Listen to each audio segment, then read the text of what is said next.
Hey guys, I guess it's only fair since I put up the video concerning Bohemian Grove that I also put up a video that I did in 2022 as well on Skull and Bones. So I dug back into the archives, pulled this video that I had on my old channel that was taken down by YouTube.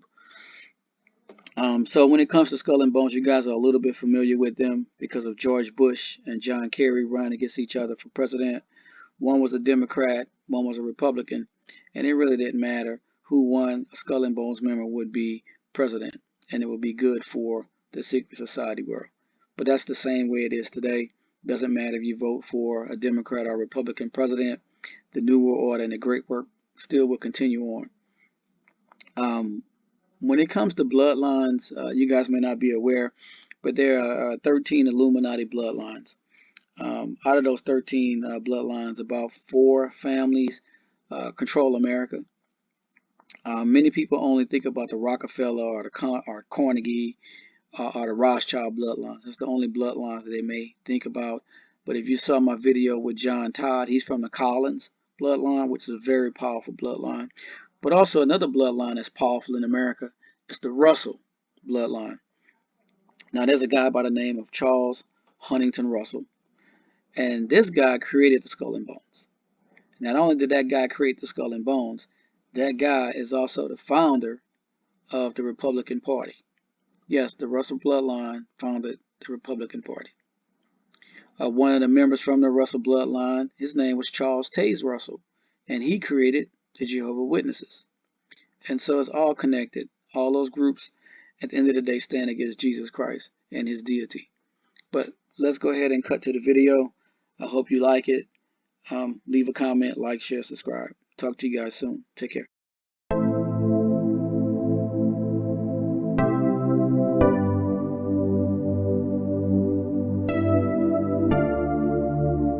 He can't be stopped. Well, I am here to offer you money. I'd like to endow a Department of Nuclear Plant Management. Wonderful. Of course, we can't do nuclear. Our students are highly entitled wusses. You'd be creating a space for violence to happen.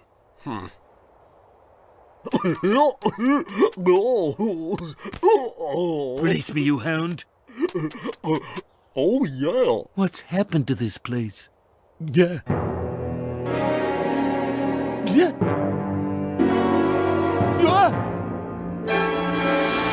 This was the home of ruthless media disruptor Samuel F.B. Morse. Who's his successor? That fellow? Fellow, that word is cisgender normative, okay? You're worse than Hitler! Too late for flattery. I'm not giving this school a dime.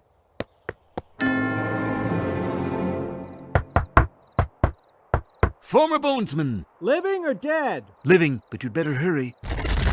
Engage cloaking device. Nothing relaxes me like a stiff drink from the skull of Martin Van Buren. Care for some Pancho Villa? Has everything in this school surrendered to diversity? I could start my own college. Whoa, whoa, whoa. We can't talk business in here. Just general schemes for world domination. Fraternal handshake. Oh, all right. You are on my radar.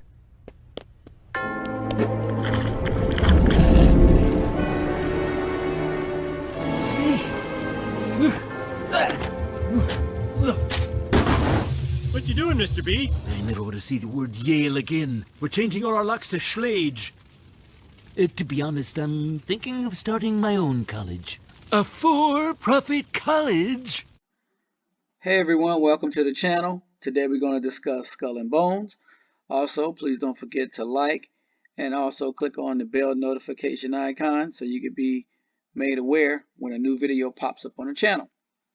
So Skull and Bones, I've talked about them for quite some time and I finally decided to do a video on it. And so the Order of the Skull and Bones is a secret society founded at Yale University in New Haven, Connecticut in 1832. The founder of the Skull and Bones was William Huntington Russell, and he was inspired by an occult society he visited in Germany. His co-founder was Alfonso Taft, the future Secretary of War under President Grant and the father of President William Howard Taft, who was also a Skull and Bones member. So we have Alfonso Taft and his son, William Taft. They both were prominent Skull and Bones members. And it says the prominent list of bonesmen includes several presidents, and modern day power brokers. So just like Bohemian Grove and Freemasons and a lot of other secret occult organizations, many of the presidents that you vote for in the Democrat and Republican Party are also Skull and Bones members. I'm going to read a little bit more about Skull and Bones. It says,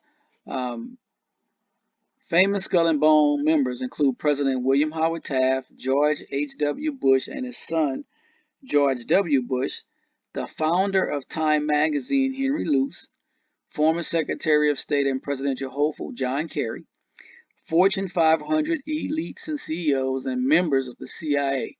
They are all Skull and Bones. For example, FedEx, the company that we ship packages through, Fred Smith, the founder, he's a member of Skull and Bones.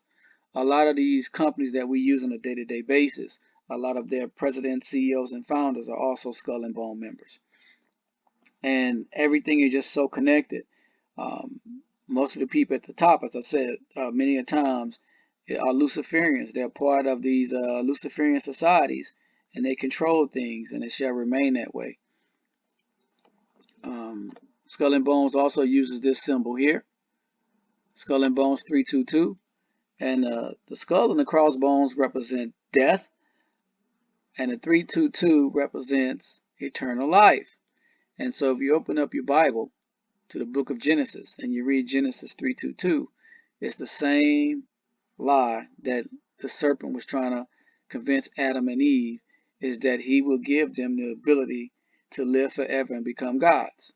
Their eyes will be opened. Genesis 3:22, and they shall become gods. So everything is all related to the serpent, and which is the fallen angel, promising man that he can make them gods. That's all it is. And so it continues from one group to the next group. And also there's a female version of the Skull and Bones as well. And I'll be able to do a video on that another time. You were both in Skull and Bones, the secret society. It's so secret we can't talk about it. What does that mean for America? The conspiracy theorists are going to go I'm wild. sure they are. I don't know. I haven't seen the website. Number 322? First of all, he's not the nominee. And, look, I look forward... Are you prepared to lose? No, I'm not going to lose. You both were members of Skull and Bones, a secret society at Yale. What does that tell us? Not much, because it's a secret.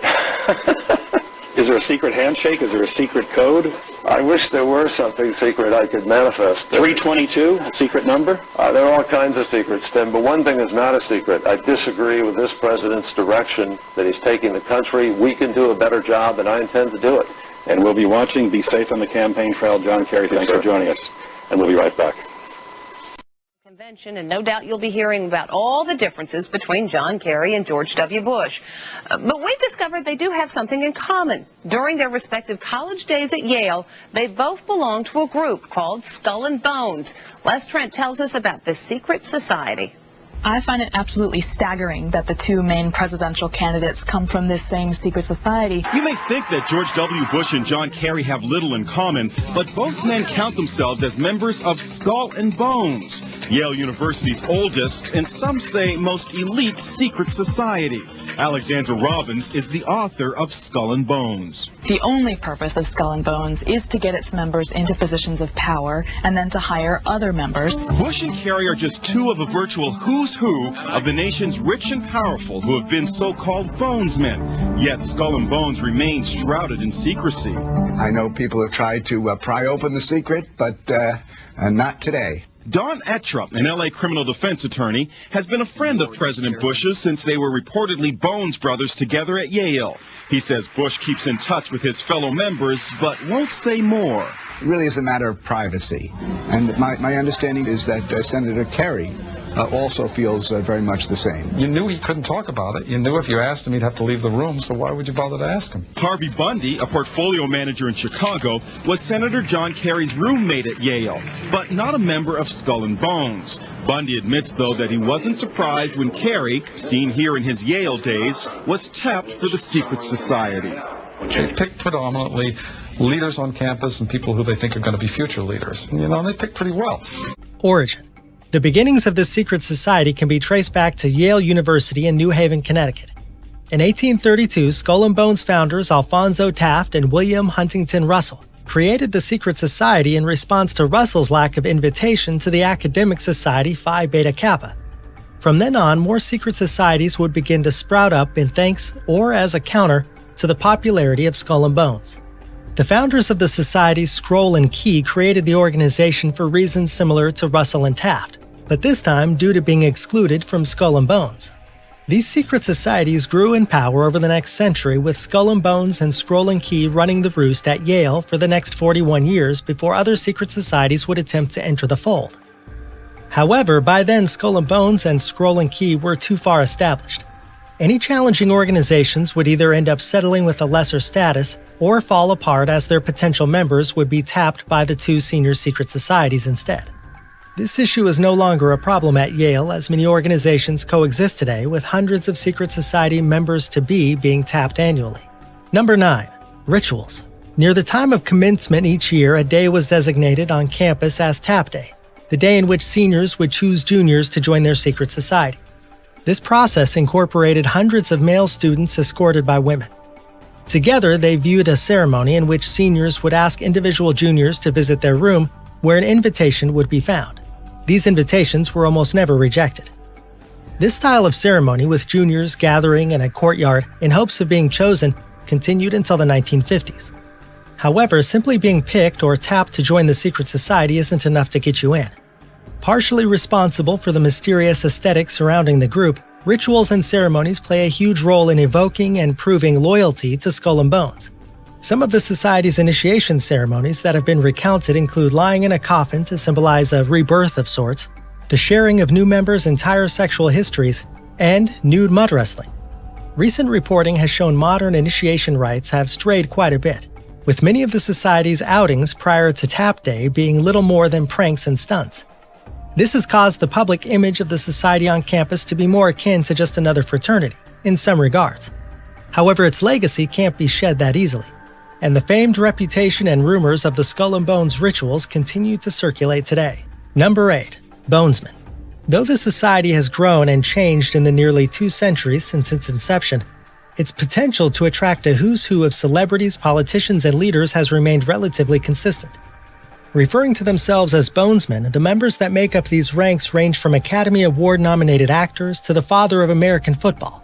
Skull and Bones is responsible for more than 50 members of Congress and 3 U.S. presidents. In 2004, for the first time ever, 2 Bonesmen ran against one another for the office of President of the United States when John Kerry ran against the incumbent George W. Bush. Though a secret society in operation until 1971, the organization made its roster publicly known via Yale's library. This practice, however, would cease after 1982, with memberships following this date being left to speculation. Today, the Yale tabloid, The Rumpus, publishes its list of 15 students tapped to join that and many other organizations on campus annually. Every April, they roam the grounds of one of the country's most prestigious universities. 35 years ago or so, you might have seen one of them, known among his secretive friends as Temporary. Our number 1 story in the countdown: if Temporary winds up losing the presidential election this fall, that name is going to haunt him the rest of his life. Temporary. His name in the Yale University Secret Society Skull and Bones, better known to you as President George Bush. Now, for the first time in the history of that Yale club, 2 of its former members will go head-to-head for the presidency. Also the first time in the history of that slightly less secretive organization, the United States of America. That's right, John Kerry was also in Skull and Bones. In a moment, a journalist and Yaley who has removed some of the unknowns from the bones. First, who are these people? Skull and Bones dates to 1832. It was, in fact, a reaction to a secret society, the Masons, then much more influential than they are today. Founder William Huntington Russell thought of his little conclave as sort of anti-Masons. and as a home for the wealthy and the powerful and the people who would do anything for another bonesman. Each year, 15 Yale undergraduate seniors are tapped for membership, initiated in controversial, murky fashion dramatized here in the movie The Skull. Skull above any other. Say, skull above any other. Fashion satirized here in The Simpsons. Who gets Atlantis off the maps? Who keeps the Martians on their wraps? We do. Members of Skull and Bones, that is, not of the Stonecutters, gather on High Street in the Yale campus at The Tomb. New members, the neophytes, are expected to do things like lie in coffins and wrestle in mud and kiss a skull and confess their sexual histories in front of the group to bond themselves together further still, and presumably just for a few laughs.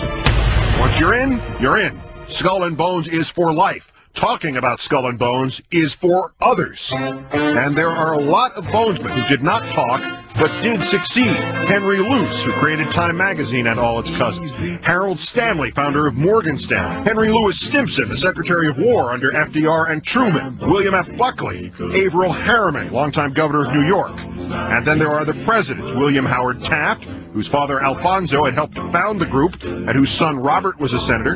George Herbert Walker Bush, whose father Prescott was a bonesman and a senator. The current President Bush, although his kid at Yale has not been tapped for Skull and Bones, even though they do admit women now. His child is not Skull and Bones, his opponent is. John Kerry, bonesman, class of 66. And if this needs to be weirder for you, try this. His wife, Teresa's first husband, the late senator from Pennsylvania, John Hines. His father was Skull and Bones. So we have an all-secret society presidential election. Not that either of them are talking about it. You both were members of Skull and Bones, a secret society at Yale. What does that tell us?